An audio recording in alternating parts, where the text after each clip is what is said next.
32 ఏళ్ల బీసీ మహిళ గీతాంజలి గారు చేసిన పాపం ఏంటి? గీతాంజలి గారు ఒక రాజకీయ ఆరోపణ చేయలేదు, ఒక పార్టీ మీద కామెంట్ చేయలేదు, ఒక పార్టీ నాయకుల మీద కామెంట్ చేయలేదు. ఇళ్ళ పట్టా శివన్న చేతి మీద అందుకొని ఆ ఆనందంలో వాళ్ళ ఇంటికి వచ్చే స్కీమ్స్ గురించి, లబ్ధుల గురించి, బెనిఫిట్స్ గురించి ఆమె మాట్లాడారు. సంతోషంగా మాట్లాడారు, ఎంతూజియాస్టిక్గా మాట్లాడారు, తెలుగులో ఇంగ్లీష్లో చాలా చక్కగా మాట్లాడారు. దాన్ని అందరూ వైరల్ చేశారు, పోస్ట్ చేశారు. మీలో ఎంతమంది దాని కింద వచ్చిన కామెంట్స్ కానివ్వండి, ఆమె మీద జరిగిన ట్రోలింగ్ కానివ్వండి చూసారో లేదో నాకు తెలియదు. దాన్ని ట్రోలింగ్ అనరు, టెర్రరిజం అంటారు. నేను ఈ ప్లాట్ఫామ్ వాడుకొని మీకు అందరికీ ఒక విజ్ఞప్తి చేయాలనుకుంటున్నాను, ఒకటి చెప్పాలనుకుంటున్నారు. మీరు గమనించండి, ఇక్కడ ఉండే మా పార్టీ సీనియర్ మహిళా లీడర్లు ఉన్నారు, సోషల్ మీడియాలో యాక్టివ్గా ఉండే వాళ్ళు ఉన్నారు, విలేకరులు ఉన్నారు, women leaders, women journalists, women cadre members, వీళ్ళందరూ కూడా టీడీపీ ఇంకా జనసేన చేసే రాక్షసత్వానికి, సోషల్ మీడియా టెర్రరిజంకి వీళ్ళందరూ కూడా విక్టిమ్స్. వాళ్ళు వాడిన భాష గీతాంజలి గారి కేసులో అన్పార్లమెంటరీ లాంగ్వేజ్, మనం చెప్పలేము. మళ్ళీ పిరికోళ్ళు, 100 అకౌంట్లు, 100 కామెంట్లు ఉంటాయి, అన్నీ కూడా ఫేక్ పేర్లు, ఏవో 2-3 నిజం పేర్ల మీద ఉంటాయి. అమెరికాల నుంచి చేస్తారు, యూకేల నుంచి చేస్తారు, విపిఎన్లని వాడుకుంటారు, ట్రేసబిలిటీ ఉండదు. అన్నిటికంటే దురదృష్టకరం ఏంటిదంటే, ఈరోజు గీతాంజలి గారు చనిపోయిన తర్వాత అందరం అనుకున్నది ఏంటిది?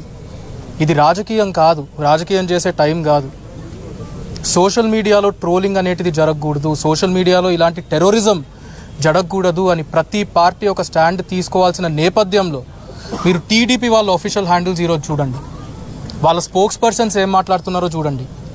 ఎక్కడ కూడా మేము బాధపడుతున్నాము, గీతాంజలి గారు అని ఒక మహిళ చనిపోయినందుకు మేము బాధపడుతున్నామని ఒక్కరూ చెప్పడం లేదు.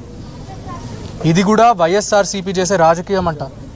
అసలు గీతాంజలి అన్న మహిళ చనిపోలేదంట, యాక్టింగ్ చేస్తున్నారంట. యాక్సిడెంట్ కేసుని మనం సూసైడ్ అని చెప్తున్నామంట. ఇక్కడ అన్న ఉన్నారు, వాళ్ళ భర్త, ఆయనంతకాయన ఇలాంటి టైంలో మీడియా ముందరకు వచ్చి మాట్లాడాల్సి వచ్చింది. అది వాళ్ళు చేస్తూ ఉన్నది. ఇప్పుడు కూడా పోస్టులు పెడతా ఉన్నారు. పైన మేము వాళ్ళ ఫ్యామిలీతో మాట్లాడుతుంటే ఇంకా పోస్టులు చూస్తున్నాం. ఆ అమ్మను, గీతాంజలి అమ్మను మేము సోషల్ మీడియా ఆఫీస్కి ప్రతిరోజు పిలుస్తున్నామంట, ఆమెకు ట్రైనింగ్ ఇస్తున్నామంట. ఇలాంటి అలవాట్లు టీడీపీ వాళ్ళకు, లోకేష్కి, చంద్రబాబు నాయుడుకు, పవన్ కళ్యాణ్కి ఉంటాయేమో కానీ వైఎస్ఆర్సీపీ వాళ్ళకు అస్సలు ఉండవు. నేను అది గర్వంగా చెప్తున్నాను. ఒక మనిషి, ఒక నిండు ప్రాణం పోయింది.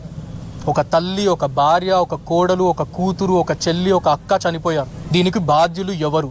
చేసింది కొంతమంది, 100 మంది కామెంట్లు పెట్టింది 100 మంది ఇండివిజువల్స్ అవ్వచ్చు, ఫేక్ అకౌంట్ల వెనకాల ఉండేవాళ్ళు అవ్వచ్చు, కానీ చేయించింది మాత్రం ఖచ్చితంగా చంద్రబాబు నాయుడు, నారా లోకేష్, పవన్ కళ్యాణ్ మాత్రమే. నేను ఈ ప్లాట్ఫామ్లో బీజేపీ వాళ్ళను కూడా సూటిగా ఒక సవాల్ అడుగుతాను. ఇలాంటి పార్టీలతో మీరు పొత్తులు పెట్టుకుంటున్నారు.